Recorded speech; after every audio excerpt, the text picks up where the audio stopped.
Hello, everyone, and good evening. This is the Institute for Black Solidarity with Israel Forum on Israel, Africa, and Black America. Those of you on all of our streaming, with the exception of Clubhouse, start event. Boom. I think I just started the event. Did I wait? I'm trying to start the event. Start new. I don't know. So if my staff is there, if I've started the event, I believe I'm there, and hopefully I'm unmuted this time because I remember I have come on there before. If you can't hear me, make sure you let me know. Again, the Institute for Black Solidarity with Israel Forum on Israel, Africa, and Black America. I'm Dumisani Washington, the founder and CEO of IBSI. You can go to our website, ibsi.org, and find out more about our organization. So glad to have you with us on today. Every Thursday at 8 p.m. Eastern, we come together for what's called the Forum on Israel, Africa, and Black America. And we are going to be pretty much must be pretty much exclusively, thank you very much, exclusively dealing with the issues in Israel here right now. I may be joined by my lovely co-host, co-pilot here, Miss Olga Washington. There she is there. I believe I can see her there. Olga, can you hear me, ma'am? Hello, sir. Hello, ma'am. Olga is live from Israel in an undisclosed location. She is there, actually flew there. Olga's flight was arriving in Israel as the fighting was unfolding. As a matter of fact, we were aware of it before she was because she wasn't online at that moment. And so we were following the events on our Red Alert app, the missiles coming from Hamas in Gaza, and all of that, in which we are going to be dealing with here today. And again, immediately to our Israeli brothers and sisters, again, praying for you, standing with you at this time.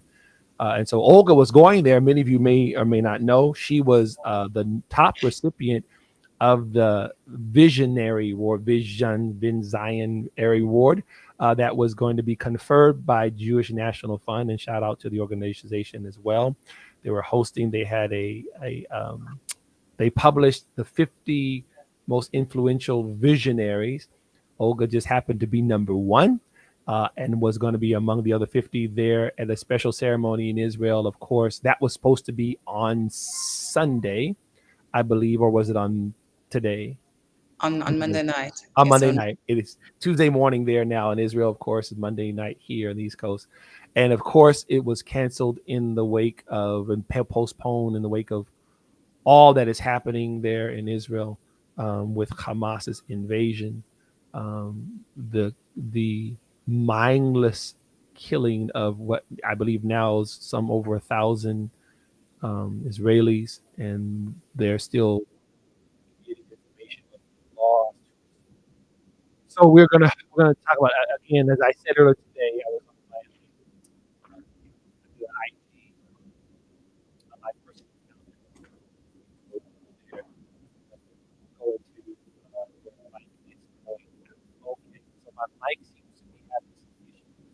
I'm getting some technical feedback here. You all, my apologies. My mic is going out. I'm not sure why. Let me see if I can do a quick adjustment here. So we go live. Record, and we've been doing live. So good. So it's good now. Okay, might have been that little adjustment that I made there. Okay, let me know. Thank you, Miss Producer, for letting me know. All right. And so we were saying there that we're not getting to the gory details. We'll have to deal with some things, right?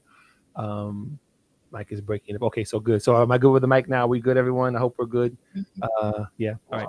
So we're going to. Hey, Pastor Hall, how you doing, ma'am? Thank you, ma'am.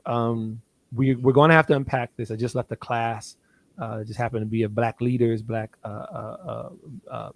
church leaders, and we were talking about this very thing. We've been going through my book, Zionism in the Black Church. Chapter 4 is about Dr. King, his pro-Israel legacy, and much of that chapter deals with the Six-Day War, Israel's Six-Day War from 1967, and Dr. King having to weigh in on that 50 plus years later.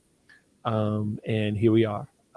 This war in Israel has always impacted the black community and the African continent in specific ways, mainly because of the propaganda. And again, these are things that we've had to kind of combat and come from a long line of others who would do just that. So Olga, again, I'm glad that you're able to be with us. I know it's early in the morning there. Just so you all know, Olga is, and I say safe, I mean, obviously the nation is in war, right? But she is with friends there, and they are okay. And again, we know, again, Israelis, there are many lives and many families that have been impacted. Our hearts are heavy. My wife has been weeping. This is good. I'm not going that whole story, but there was a long history that we have where the Israel part of it is concerned. And we'll do this as well. When we say that, it does not in any way mean that we are unconcerned about the Arab Palestinian people. Folks in Gaza have lived under the oppressive rule of Hamas since 2007, right? 2005, Israel withdraws every Jewish man, woman, and child out of Gaza. There's a government that's there that's made up basically of Fatah, which is from the PLO, and Hamas. There's a power struggle that's there. Hamas turns it into a coup. They fight, they kill many of the Fatah members who run out of Gaza. And since 2007, Hamas has had unfettered rule and have enriched themselves and have oppressed the people. And so there are many innocent people in Gaza who just want to live their lives, right? So you have the Israelis who have suffered this slaughter, and they are still fighting it now, not just getting the infiltrated Hamas agents that are in Israel, but also preparing to fight in Gaza. And so, yeah, so Olga, I'm gonna let you open up and if you want to share. Now, those are the things we want to unpack, but I'll let you start, man. Well, first of all, good evening to everybody, or good afternoon, depending on where you are. If I yawn at any point in time, please do forgive me. It is 3 a.m. and I tried to take a nap, but as one can appreciate, the mind is racing. It's been 3 days of, I mean, in some ways, not even describable. There's a lot of, as one can imagine, pain, and there is just despair in many parts, even though there's resilience. On other parts, there's also just shock. How did this happen? What does this mean? There's shock in relation to the depravity. That is the only word that I've been able to muster over the last few days, in addition with, barbarism and other related synonyms, but just what these monsters have done. And these doers of evil is disgusting, is depraved. And so as people are mourning loved ones, as they are searching and waiting for news of people that are missing, as they are praying for loved ones that have been kidnapped, and who knows what's being done to them in Gaza. Um, as Pastor Sunny voiced, our hearts are not only heavy and heartbroken with them, we continue to pray. Um, I, to be honest, am emotionally exhausted as well as physically exhausted, but there's no ways that I can even begin to compare what people that have been directly impacted by this are feeling. So yeah, we continue to stand firm and pray, and I'm grateful for all of the people that are on the ground praying as well, not only for my safety and my return, but many people that are trying to get out of the country, but also mainly that God would intervene, and as He's done so many times before, may He arise and may His enemies be scattered. Olga, I'm going to pause right here. One more technical thing. My producer is again telling me that my mic sounds unstable. So let me know if it's okay now. Hopefully that it is. I had to check the. Okay, good. All right, let me know. Thank you. Olga, so there's so much. And again, our hour goes by so quickly. And I know that when we finish this hour, you'll get to go get some more sleep, hopefully, there. So, again, we won't recap the events just to say that, I mean, obviously, there will be those who are watching it live or who may be watching the recording. The war that is in Israel that started that didn't start, obviously, there's been ongoing fighting between Islamic Jihad and Hamas that's based in Gaza and Israel, and also some of the terrorism that's in parts of the West Bank, parts of Judea and Samaria. Israel is always having to defend itself, but this one was different. I can tell you all that the Israelis themselves are talking about what seems to be a security lapse. Right? I was watching Caroline Glick's podcast the other day. Oh no, I was watching it earlier today, but she recorded it a couple of days ago. And one of the things she had David Wurzmer, I believe if I'm saying his name incorrectly, I apologize. I don't have it in front of me here. and they were asking the question, right? What happened? What happened? I'm not going to get into that. You can go check out Caroline Glick. It's on YouTube. It's the JNS, Jewish News Syndicate. Very, very helpful, and seeing some other ones. And we have Israeli friends, obviously. But this type of invasion, this full out tearing down of the fence with the bulldozer and going into homes, and something we've never seen in this modern era of Israel. I mean, I wasn't alive in the 1940s with the laser wars and the air wars and things, but from what the people who know this very well are saying, that this is pretty unprecedented, right? I believe they said some 2,600 were killed in the Yom Kippur War. Thank God we have not reached that type of number, but the horror and the bloodshed, it's just, mic is out again. Okay, so I'm not sure what's going on with the mic, you all. I so apologize. I'm not sure what's going on. So what I'm going to have to do is make a quick adjustment. My apologies. I'm going to just see if I can just switch. It's not going to sound, hopefully, it's bad. Let me just turn this off if I can. Um,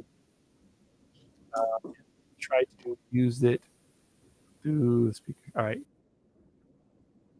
What I've done is I've had to remove the mic. I don't know what's going on with it. Can you all hear me okay? Can you hear me okay, Olga? Yes, sir.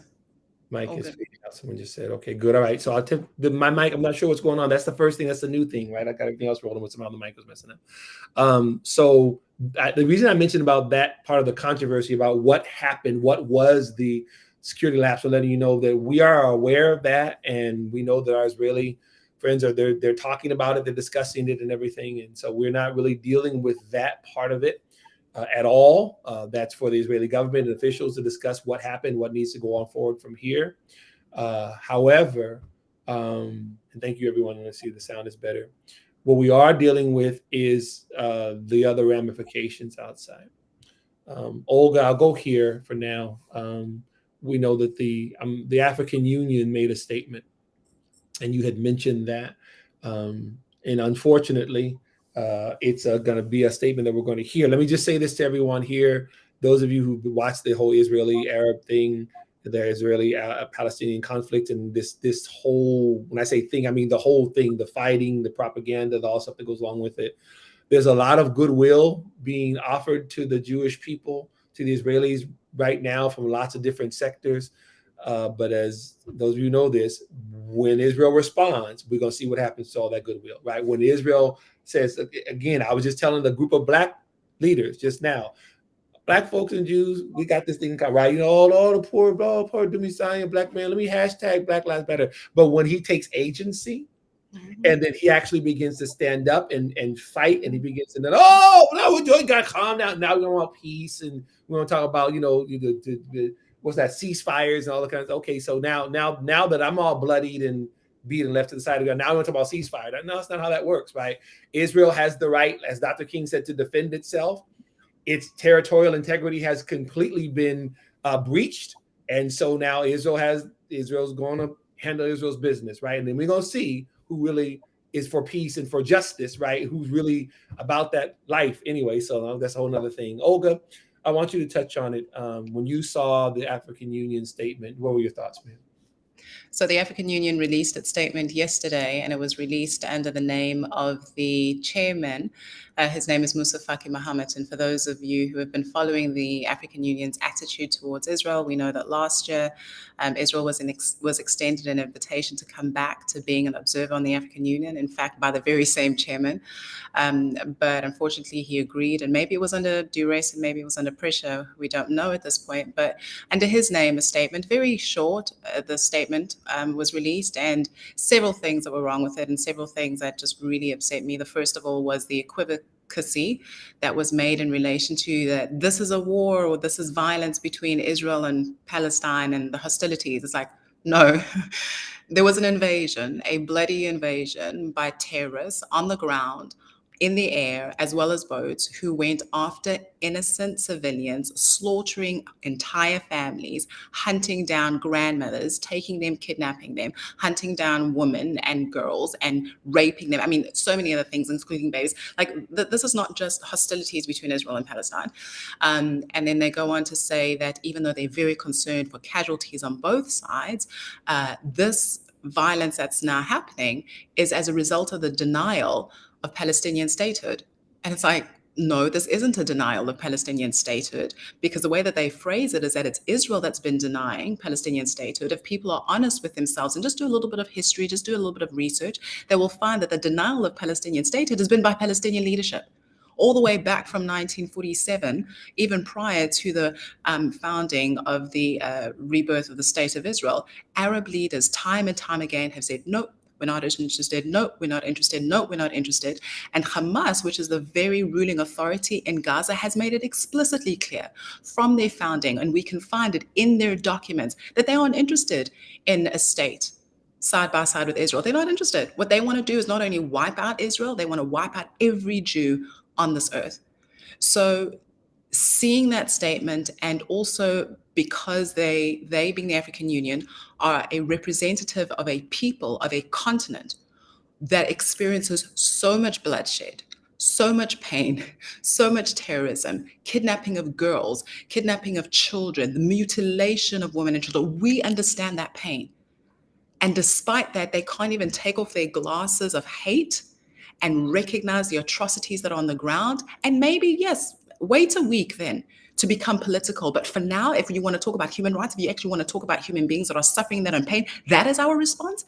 As a people that have been oppressed, as a people that are still being oppressed, that's our response. God have mercy on us. Olga was telling the group, again, this Institute for Black Solidarity with Israel, our forum on Israel, Africa, and Black America. I always reset the room, but I know on some people, you all can see it on the other social media. I was telling the group of Black American leaders that I was just, the class that I was teaching, the two on Mondays, that the blessing and the curse in terms of us as Black people is that the blessing is that when it comes to these issues of justice, we are often sought out because of our legacy, because of what we've been through. Right, rightly or wrongly, that just happens, right?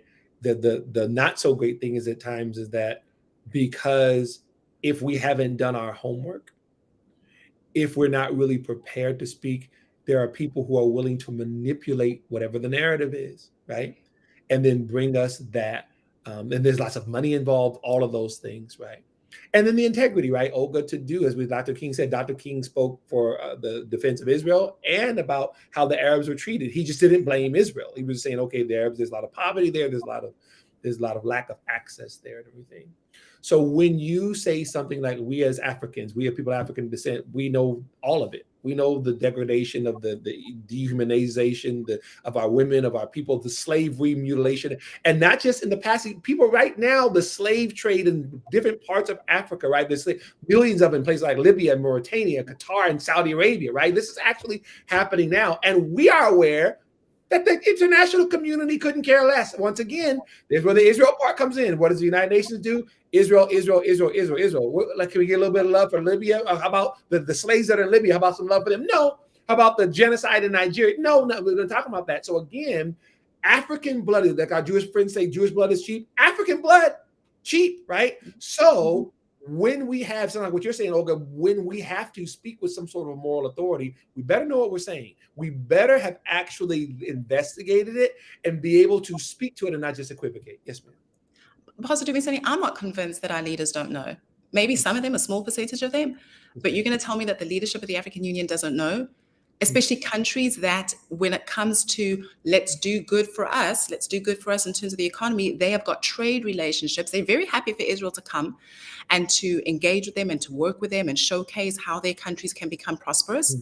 But because of pressure from the international community, because of money, who knows what's being paid behind the scenes or not behind the scenes, we don't have the courage, we don't have the integrity, we don't have the guts, I almost want to say as well, to be like, actually, no. Just pause. No, I'm struggling with that, and I'm hoping that other African leaders and also young leaders that are looking to our leaders are looking and saying, you're betraying us. You're betraying us, because to your point, Pastor Dumisani, when this passes, because it will pass, and our issues once again come to the fore, they're going to forget about us. We're not going to be good anymore. They're going to throw us to the side, hashtag free this, free that, whatever. Nobody cares. And they continue to use Israel and this war and the atrocities that are being committed against not only Israelis, and yes, there are atrocities that are being committed against the Palestinians by their own leadership. They use that as a smokescreen to prevent our issues from coming to the fore. We wrote an article as IBSI, and I'm pretty sure it's on our Africa Israel Weekly, about the fact that Africans pay for what's happening now and the propaganda that's there because our issues don't get attention. And it's not saying that we are more deserving, but it's a question of here's a lie, here's a narrative that's been propagated and that is occupying the space and the narrative from the Security Council of the United Nations to world governments to NGOs that are supposedly about human rights. They are so focused on this lie that the real issues don't get attention. And the people that are suffering, Africans as well as other communities. Olga, I'm going to tie this in while we continue on this path. I'm going to add this other element here because you're talking about the responsibility of these African leaders to speak with moral clarity, with intellectual honesty, to actually call it out and not play games with it, right? Don't compromise who they are, and this whole, like you said, calling out the whole both sides when the Hamas has clearly slaughtered these innocent people, including people who are not Israelis or Jewish, or they were there for a music festival. They're foreign nationals, right, who've been killed and abducted and these types of things, right? And so there was not the moral clarity there that's needed from the African Union. And you were talking about how there's the manipulation here. Israel is all over the African continent and agriculture and water and all these other types of things. And many of these leaders are willing to receive that type of help and philanthropy from Israel, but when Israel needs them to have their back, and just tell the truth, right? When I say have their back, everyone, we're not talking about lie and try to manipulate. We say tell the truth about who Hamas is. If you're really concerned about the Palestinians, tell the truth about how wealthy Hamas is and how they take advantage of their people. Tell the truth about how Mahmoud Abbas built a $13 million house there in the West Bank while he talks about ending the occupation. He wasn't in the occupation. This man's making all this money. Tell that truth. And unfortunately, you have that kind of manipulation. Olga, what we've been talking about here, the parallel in the States is here now you have cities, what we call the post-BLM cities, the Chicagos, the Oaklands, where everything from the illegal immigrants that are coming and taking actual spaces. And you're being controversial, being political, nope, being real. You have Black folks, and just do it. We've been following this. Black folks who are being dispossessed. Just in Chicago last week, there's this community center, I don't remember the name of it, that's been there for a while. There's all kinds of things that happen, and the young people just got kicked out so that they can house people in there that are not just here illegally, but unfairly, because there's a bunch of other people who are applying for citizenship. Hey, heads up, y'all, my daughter-in-law she has her green card, but she's not a full-out citizen yet because she's doing it the right way anyway, right? This is happening. Oh, I go further. And in Oakland, the deaths, not just Oakland, which is an example. We wrote an article, and Olga has talked about it. Go to IBSI.org and scroll down to Africa Israel Weekly. We speak on these things. We write about these things. And one of the articles is on this called Post-BLM is Oakland is crying out and nobody cares, right? The deaths, the crime rate and everything. The NAACP in Oakland, some of you heard us talk about before, has actually called for a state of emergency. They're asking for their city council to care at all about what's happening, and no one cares. Why? Because they're so busy hashtagging Black Lives Matter, so busy letting them know how much they love Black folks. Now these same Black folks are saying, hey, man, it's like Wild Wild West out here. And nobody cares. Nobody cares. The same type of manipulation. We know what that feels like as a people. So when we dump on Israel, using Israel for what we want, African leaders, Olga's saying. And then when someone needs to stand up and tell the truth, no one is there to be found. It's just, unpack some of the spiritual part of it too, because you know what? Can I put my pastor hat on? God don't like ugly. I will bless those who bless you, curse those who curse. I've been telling some of the pastors for a while. It's not all. We're talking about, as we've been having this discussion, the time is running out for the African leaders and the other Black pastors and others to receive all this amazing help and cooperation, coordination with Israel. And then when Israel needs somebody to stand up for her, nowhere to be found, man, the time is up, right? And let me say again, Olga, and I'll give it back to you. We know that someone saying Gazans demanding hundreds of thousands of work permits today. Absolutely. Someone just said in the chat there that Israel issues, yes, work permits to Gazans to work in Israel. They say they do the same thing with the West Bank, right? The Arab Palestinians who live in Judea and Samaria, those areas that are governed by the Palestinian Authority, Israel issues work permits for them to come and work, receiving Israeli wages. But you say, well, why don't they work where they are? Because their leaders aren't concerned about their infrastructure or having good jobs or good schools. Ladies and gentlemen, it was just 2 months ago. We have it on our feed there and on social media. Gazans were staging protests in Gaza, coming against Hamas, knowing full well that's a death sentence, asking for better paying jobs and better schools. The very thing that Dr. King talked about in the 60s, how the Arabs of the region need better education, they need access to better services.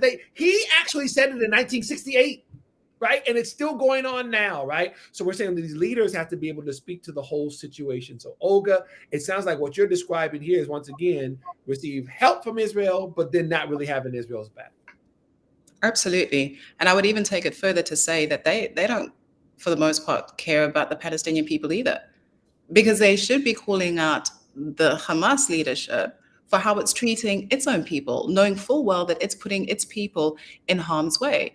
Many people have used the premise of Israel has caused the suffering of the Gazans and they've had no choice but to retaliate like this, when the truth of the matter is that there are millions of dollars being poured into Gaza, being poured into the West Bank as well. And to your point, it's their leaders that are sitting now in their nice, cushy homes, gaining all of this wealth. The rockets, the last number that I saw was something like $43,000 to launch several rockets at a time. There's millions of dollars that go into building the tunnels. Imagine if that money was used, that concrete was used, that steel was used to create infrastructure for the people of Gaza, for the Palestinian people to have a better life. And to your point as well, with regards to the protests that were there, to everybody that says that I'm pro-Palestinian, where was your voice when they were on the streets there? Where was your voice when they were being mowed down by their leadership, when all they were asking for was a better life? That was it. But where was your voice if you say that you're pro-Palestinian? But now you care about them? Now? No, you don't. You're just a Jew hater.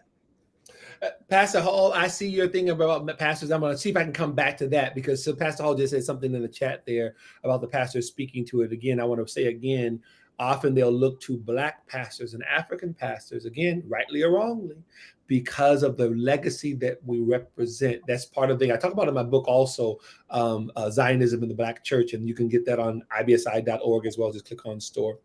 Olga, I'm going to move a little bit here and connect this as well, because it's all about the money.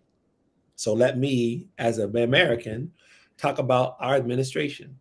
Oh, yeah. It's amazing. So I want to say this. My wife and I were talking about this. We've posted on there that, for those of you who are not aware, Hamas was the main culprit in this atrocity that's still happening in terms of the slaughter of these Israeli people. But Hamas cannot do it without funding. Mm-hmm. Its chief funder or backer is the Islamic Republic of Iran. According to this latest article in the Free Beacon, it's calculated by Senator Ted Cruz and other lawmakers, we put the article up, that for the year 2023, the United States is on pace to have released some $45 billion to Iran. That's in sanctions relief. That's just counting this last $6 billion for the release of hostages, all of these things, right? And I'm not saying release hostages is a bad thing. That's a good thing, right? But when you do something like that, I believe it was Victor Davis Hanson, was it him? Or another commentator who was saying that what you've also done is you put a bounty on the head of other Americans, right? You just paid $6 billion, right? This is okay. So regardless to that issue, because of sanctions relief, even the reports that were during the Iran nuclear negotiations and discussions this past couple of years, Olga, the main moderator was Russia. Russia is at the negotiating table getting trinkets for itself. One of the reports was that Russian firms going to be paid. Russian firms means Vladimir Putin, y'all. Russian firms are going to be paid $10 billion to build nuclear sites for Iran. And here's the United States agreeing to all of it, right? So that money being released to Russia, is actually helping Russia fund its war against Ukraine. We are helping fund both sides of the Russia-Ukraine war. All the receipts are there, right? And so here we are. We have defense contract or defense spending relationship with Israel to defend itself. And then we turn around and we give Israel's enemies billions of dollars, right? Here's the thing. And the Biden administration, led by Tony Blinken, the Secretary of State, I'm not trying to be disruptive, I'm just telling you what's going on. They've been out there in the airwaves since Saturday. Oh, we don't have any evidence that it's Iran. There's no evidence it's Iran. And so we've been sharing the Wall Street Journal, Free Beacon. There have been multiple articles with the evidence, all the receipts. And for those who get upset, oh, you're being partisan. Can I have to do this, Olga? Just give me a second. Regardless to somebody's political views, you have to man up and recognize what's true, right? Meaning you may not like the person who said it. If you could push past that and stop being a little baby and recognize and acknowledge whether or not what they said is actually true.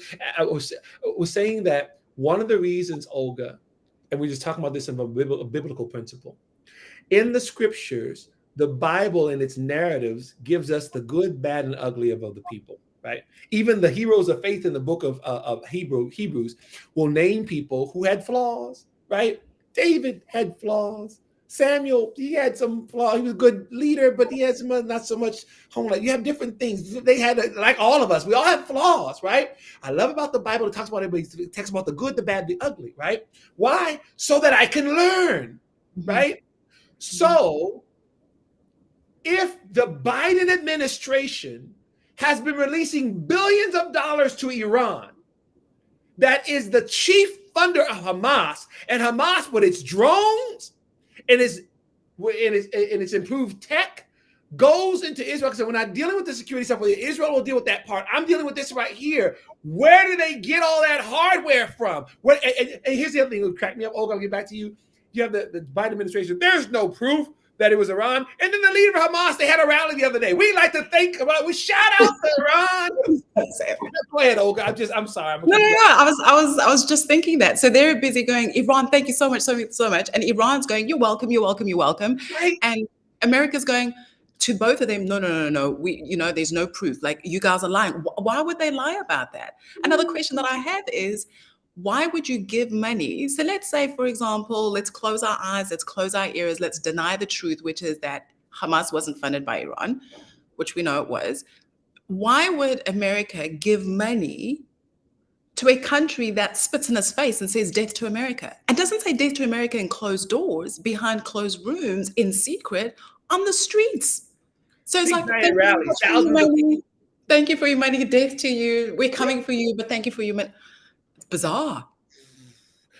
Ladies and gentlemen, it cannot be overstated, though I will move on from here. Why does IBSI call out the administration? And we don't care. I don't care if it was the Trump administration. It doesn't matter. If there's that type of blood on our hands as Americans, let me explain this biblical principle a bit further. One of the reasons why it's important that we are honest with ourselves about how something got there is so that we don't repeat it. So all the parents in the house say amen. I'm in church, right? For those of you, particularly you have older children, right? Whether if you're done with your children are older, out of the house, like that. But I'm talking about the 8, 9, 10s, 11s. Now you're getting up in the whole cognitive thing.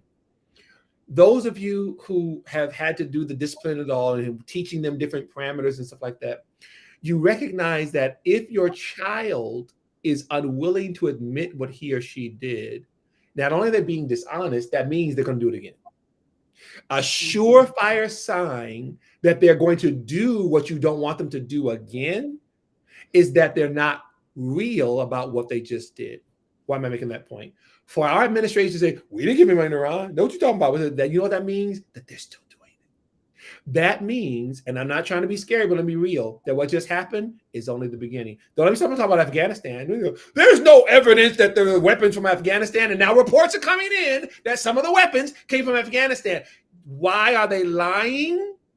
Because they're going to continue to do it. That's the danger, the spiritual principle of learning from my mistakes, because the word of God says, as a dog returns to its vomit, so does a stupid person. That's the Dewey Signing version. A stupid person goes back to his same stuff. You're going to keep doing it. One of the signs that I'm going to keep doing it, I'm going to deny that I did it first. What you do? I do nothing. What you talking about? What it had Saul? The word of God said, Saul, what meaning that the sheep that I hear in my ear? Saul, like, what sheep? What you talking about, Samuel? I killed all the sheep, man. God said, no. Why? He was like, why? Because he was not willing to take responsibility, because he was not going to submit, not to Samuel, to God's authority. Right? So what's happening, the very administration that helped arm Hamas to do what it just did is swearing that they had nothing to do with it. That's not a good sign, ladies and gentlemen. Let me back to you, Olga. Lots of things to unpack. I'm also now bringing it back to the Africa conversation. I'm also cognizant of the fact that this very Iran that is Israel's arch enemy is also a fund of not only Hamas, but various organizations, terrorist organizations on the African continent that are causing our people to suffer.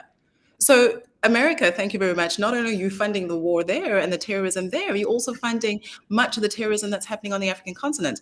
I was doing some reading once again, and I recalled that the Global Terrorism Index last year said that the height, the intensity of terrorism is no longer in the Middle East. It is now on the African continent. And I don't know if our producer is able to pull up this image, but I was curious as to exactly where the height of it is, because, and if I can quote it, it mentioned the fact that the Sahel region in sub-Saharan Africa is the epicenter of terrorism, with the region accounting for more terrorism deaths than in South Asia, the Middle East, and North Africa combined. So I was like, oh, just that region. So we're not even talking about the entire continent. We're talking about just a region.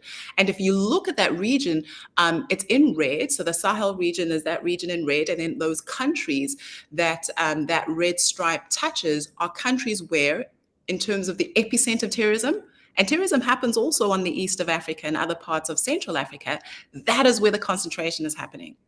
And what's interesting, Pastor Dumisani, as well, topic for another day, is that much of where the slavery is taking place is also over here. So we've got the small stretch in Africa that is being impacted by terrorism that's backed by Iran. But no, our leaders are saying, oh, no. We're also going to close our eyes to the fact that Hamas is backed by Iran. And America, thank you very much. You're also funding the terrorism that's happening on our continent. Yes, I'm talking about Boko Haram as well as Al-Shabaab and various other terrorist organizations. And we know what's happening in Nigeria. There's a genocide against our Christian brothers and sisters. Iran is the #1 state sponsor of terrorism, ladies and gentlemen, which means they have a global presence, which, among other things, means that, for example, if they're so concerned about a free Palestine, why do they have a global presence, right? Why do they have cells in North and South America and all throughout Africa and all the other parts of the Middle East? Why? Because they have a vision of a world-dominated Islamist regime, right? To the point where the other parts of the Muslim world are fearful of Iran. This is part of the Iran. You have Iran, who has attacked Saudi Arabia just over the past couple of years, right? This war in Yemen is between Saudi-backed forces and Iranian-backed forces, and there's a lot of innocent people dying there as well, right? So it's not just about Israel. I had shared, Olga, before, that it was the Black American community back in the 1970s that warned the world that as long as the United Nations and the other international entities ignored the Palestinian terrorism being visited on the Israelis, it was going to be visited worldwide. Bayard Rustin, who was one of the founders of BASIC, he said, as long as they give a solemn amen, he said, this whole ignoring of what's going on because they're Israelis, who cares? He said, nah. He said, there's going to be all kinds of organizations with a grudge against society. In other words, there'll be terrorist organizations inspired by what's going on there. And sure enough, just like Dr. King was, Bayard Rustin spoke with this prophetic voice. And now we have global terrorism. Global terrorism wasn't really a thing in the 1970s. It sure is now, right? And it started by the Palestinian leaders coming against Israel, not for some territorial dispute, ladies and gentlemen. It was an attempt at genocide. This was always the goal, right? Which is what we saw happening on Saturday. Hamas's attempt to try to wipe out the Jewish state. Somehow, if they had the ability to wipe out almost 9 million people, they would have done it that way, right? They don't have that ability, thank God. Israel is responding, will respond. But again, it wasn't about some sort of territorial thing. When they say from the river to the sea, right? When they say, free Palestine, intifada, globalized intifada. And that's the other thing, globalized intifada. Yep, globalized.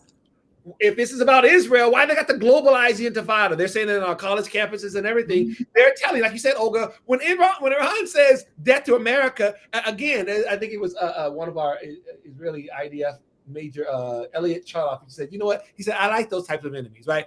I would rather the enemies who told me, I hate you, I want to kill you. Cool, right? So now I know how to deal with you. Not the smile on your face kind, right? And Iran is just kind of like death to Israel, death to America, death to all the infidels. And their thing is like, you know what? Their thing, death to Saudi Arabia. They don't care. Like, you know, we are the masters, right? And anybody don't agree with us, we want to kill them all, right? So we have no problem with it, right?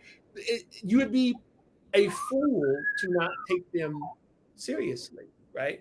But and then not only that, I hate to use that term. I already said fool now, but not take them seriously. Give them billions of dollars. Oh, death to us. Here's another $1 billion. Go ahead and do your what? Right? And this is what's actually happening right now. Is how it's actually playing out. Olga, you had and again, our time is pretty soon. I'm trying to make sure that I'm watching.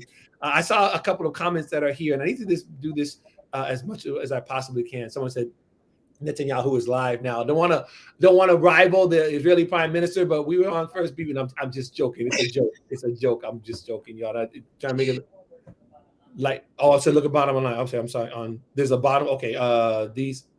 I'm okay. So about what's that? So someone, one of my producers, let me know the Gazans. Yeah, we did address that. Yeah, the Gazans. They have been protesting. And I know, is this about protesting now? Hundreds of dollars work. Okay, yeah. We did address that somewhat in terms of the Gazans that protest, right? And when they protest in Gaza, like again, they're putting their lives in harm's way. Again, we've written about that somewhat as well. And so you can go on IBSI.org and go to Africa Israel Weekly. You'll see some of that there. And Olga, I was looking at the other article. I don't know if you were talking about the terrorism index. I know you referenced it in your article back from January 2022. Israel's enemies are focused on Africa. Is that one of the ones you were referring to, or are you referring to as something else other than that article, or maybe inside that article? It could be inside that article, Pastor Dumisani. I know that I've referenced it several times. I think also in an article titled Israel Pays for the Apartheid Lie or something like that. It's there. Yes. But we can definitely share it on IBSI's social media after this. Yes, ma'am. Absolutely. Yes, ma'am.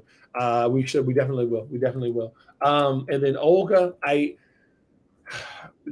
want to there was another article that was in Tablet. I won't share that, but it's called America's Betrayal of Israel. It's on Tablet magazine. If you all haven't read that one, you really should. America's Betrayal of Israel.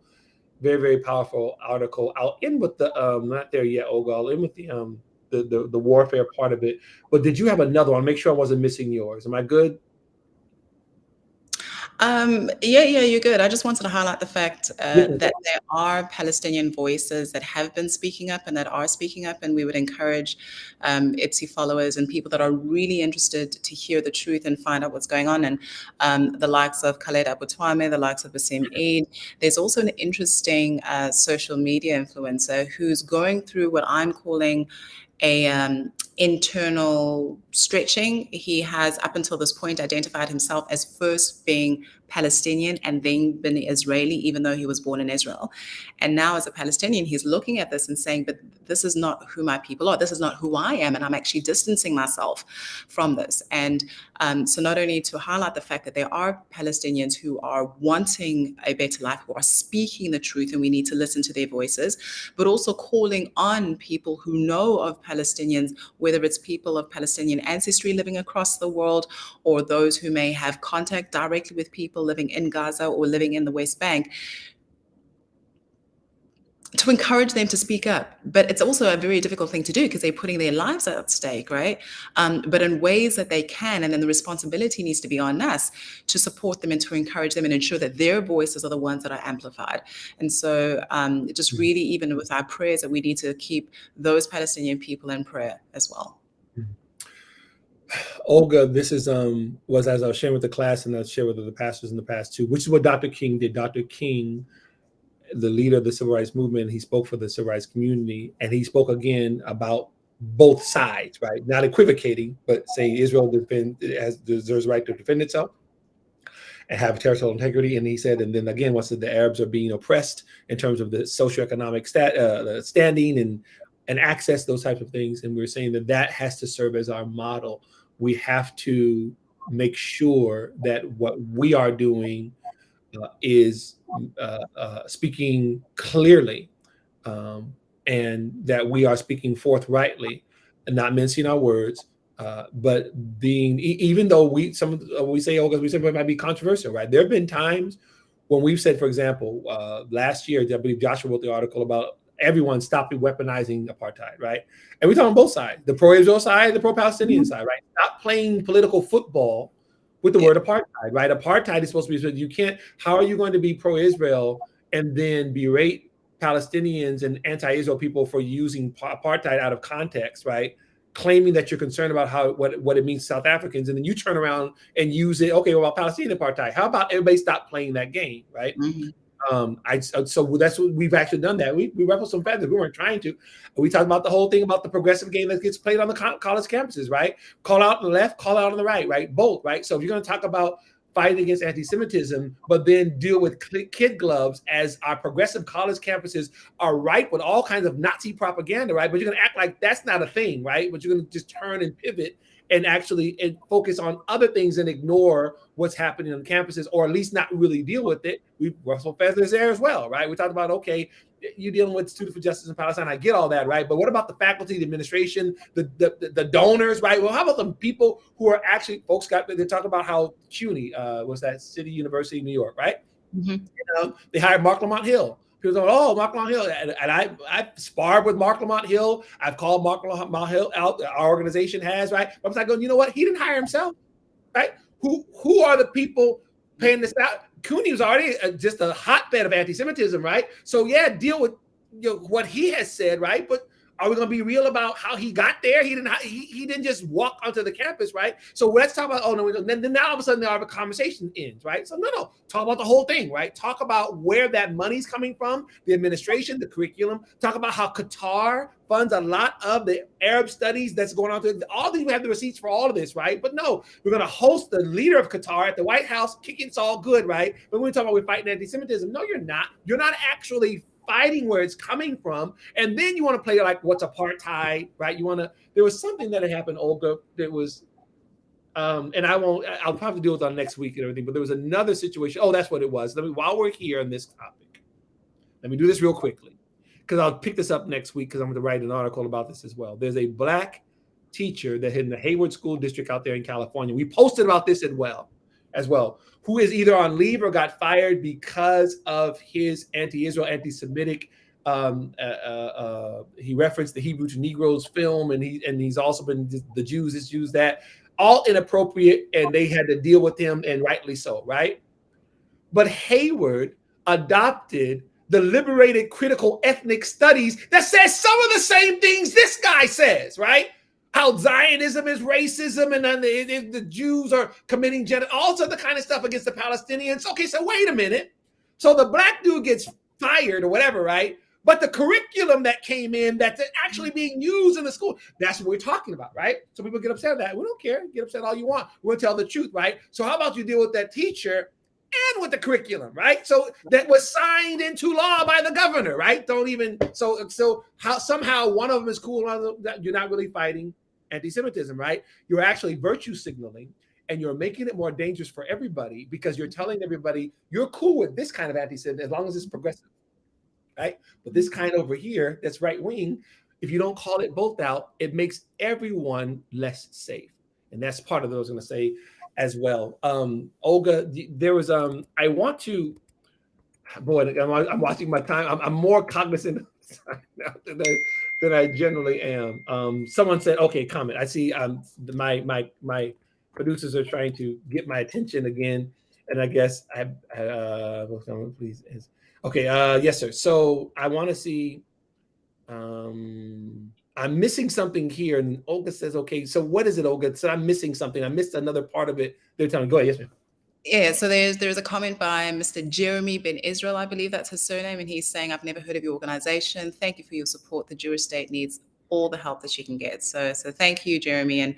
And towards the end of the podcast, we'll give some examples and ways that you can continue to support us. I do need to say, and grateful for IBSI's leadership and leadership under our CEO, who happens to be my dad, my father-in-law, is the fact that IBSI has been consistent and we continue to be consistent.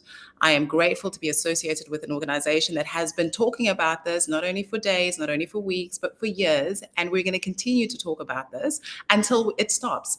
One of the things that our executive director said last year is that he actually wants IBSI, and I'm paraphrasing what he said, to go out of business. Like, that's how serious we are about speaking truth and about speaking it consistently and where it needs to be said.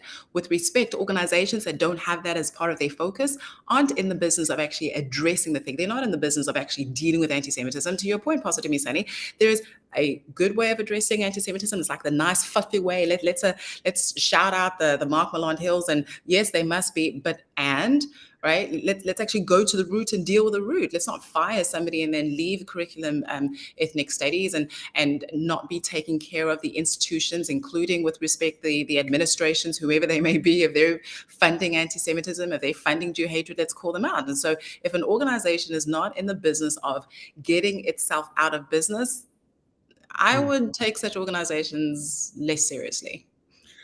This is exactly our vision, everyone, that we work for a day when Institute for Black Solidarity with Israel and its mission will not be needed, and we can move further on building and prosperity and safety and all those types of things. And again, and when I say safety, I'm talking about in the region and beyond, right? And we're not talking about, we're not pie in the sky. Look, and we're both Christians, and we recognize that, the ultimate peace will be when Messiah returns, right? We recognize that, but we're also called, the word of God says, it says, blessed are the peacemakers, right? So we're actually supposed to be doing what we can do while we can here. And so again, thank you, the staff, for letting me know. Jeremy, I believe, Ben Israel, I think I'm saying that correctly. Yes, thank you so much, sir. And yes, and everyone, Jeremy and everyone, thank you for your acknowledgement. Go to ibsi.org. You can learn more about our organization here and what we do. And we are here each Monday at 8 p.m. Eastern, from 8 to 9 p.m. Olga, you had, I want to kind of start to kind of land this plane here, because there's these, did I miss another one, Olga? You have to help me. Did I miss more than one? I don't think so, no, sir. Okay. There was a, you had said a couple of things in one of those in terms of the spiritual principles. That said bodies of 1,500 terrorists found by the army in Gaza border town source. Okay, so they may have found that many.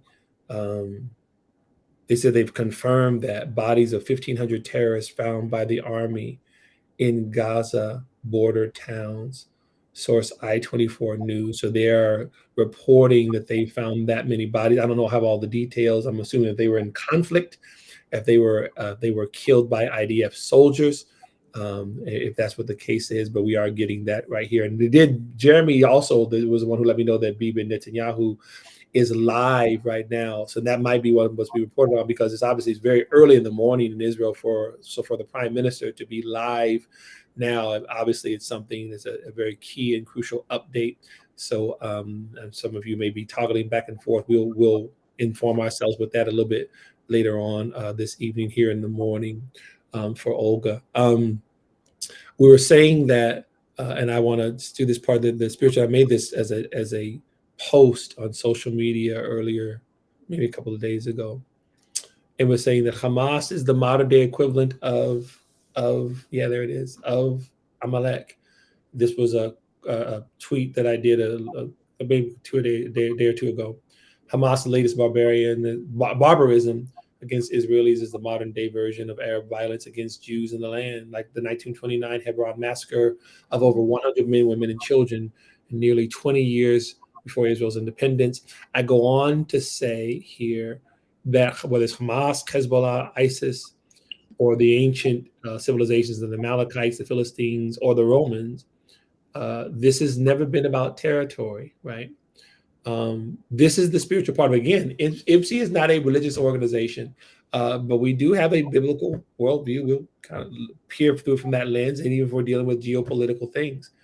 And that is what we do. We teach, we train, we do education, we do solidarity events, and all of those things. At the same time, we recognize that what's happening is spiritual in nature, right? Those of you who saw the videos, the horrific videos, and I'm not saying that you should go look at them all. We looked at some, and some of them we didn't just consume everything. And those soldiers, those terrorists, I should say, they aren't soldiers. Soldiers fight other soldiers. Terrorists kill children and women, unarmed, right, and everything. So they're killing people. And what are they? Allah Akbar, Allah Akbar. Why are they doing that? Because for them, it's a religious. I'm not coming against Muslims. I'm talking about what they said. Allah Akbar was that God is great. Why are they saying Allah Akbar while they're killing people and blood is running all place? Because for them, it's a religious war. They see Jews as desecrating their land. Problem is that it's not their land. But none of this is new, right? Why the Amalekites? In the Bible, the Amalekites came face to face with the Hebrews after they crossed the Red Sea. They hadn't even gotten to Canaan yet, right? They haven't even, so it wasn't a land dispute, right? They hadn't gotten to the promised land, right? But the Amalekites came to kill them as they came out of that divided Red Sea. Why?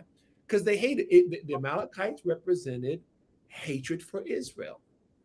And they tried to extinguish them there. And since being in the land, right, there have been many that have come against. One of the nations that distinguished themselves, the Queen of Sheba. We talk about that all the time. She traveled to the land as well and stood in Jerusalem and stood side by side with King Solomon and declared that God loves Israel forever. Is a biblical mandate, right? There's this African queen who comes and actually builds a solidarity with Israel. And this is part of what we believe the mandate is. And this is why we teach and we share these things. Olga, I'm going to let you have the last word because we're going to have to leave here in a moment. There's a couple of things I could jump into, but again, I don't want to take all of our time. Go ahead. Yes, ma'am.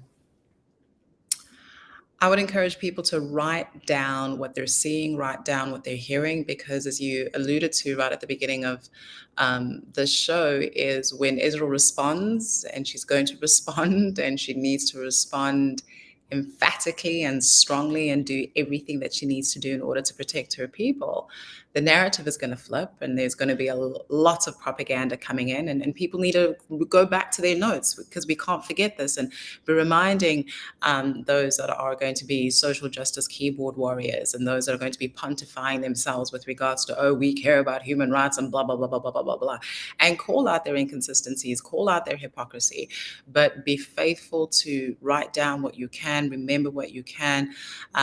May, for those of you that are believers, continue to pray for not only the peace and safety of Israel and her people, but those that are hurting as well. And yeah, it's going to be a long run. May God help us. May God help America. May God help Africa. And yeah. We are committed to it, as Olga was saying. We want to share this information. We believe it's a mandate for us to share, to train, to inform, and to stand in solidarity with, and to build and build a prosperity that's going to bless a lot of people. That's part of what our mandate is as well, on the other side of what we do with IBSI, which is why one day IBSI won't be doing what it's doing. We'll be working on some other areas of it and everything when it comes to really standing with Israel and Jewish people and really building that solidarity between Africa and Israel and the Black and Jewish community. So with that, we are going to let Olga get some rest there in the wee hours of the morning, live from Israel. She's going to be returning really soon back home here to North Carolina. But there she is there, take care of other stuff and again, safe with friends and everything. So again, Israeli friends, again, we are praying for you. We are praying for you. Our congregations are out here praying for you. Our families are praying for you. I spoke with several pastors on today about some projects they're working on and everything, and just their hearts are heavy. But just know that we are standing with you. We take seriously what it says, pray for the peace of Jerusalem. So we are believing God's protection. He that keepeth Israel neither slumbers nor sleeps. As a matter of fact, that Hine Lo Yanun, I put that live performance that we did on there at Pastor Corey's church out there. Shout out to Pastor Corey Books out there in Chicago. So it's on the wall there. We just did it as a prayer. Hine Lo Yanun Be Lo Isham. We did a little arrangement of it and everything. Just know that we did that, knowing that we're thinking about you and praying for you. All right. So as we cue the music, Miss Producer, I want to thank everybody for joining us on today at the Institute for Black Solidarity with Israel Forum on Israel, Africa, and Black America. We thank you all for being with us. We are here each Monday, so join us next Monday, 8 p.m. Eastern. God say the same. Olga won't have to broadcast it from Israel. She'll do it from home. And Joshua as well, hopefully can join us as well. But again, appreciate you all being with us. We appreciate your support. Go to ibsi.org to get more information. And again, we're looking forward to seeing you all next week. Find out about other events and everything that's going on. And you all have a great week. Well, we're with you. We're standing with you. We're following you. Thank you, everyone. Bye.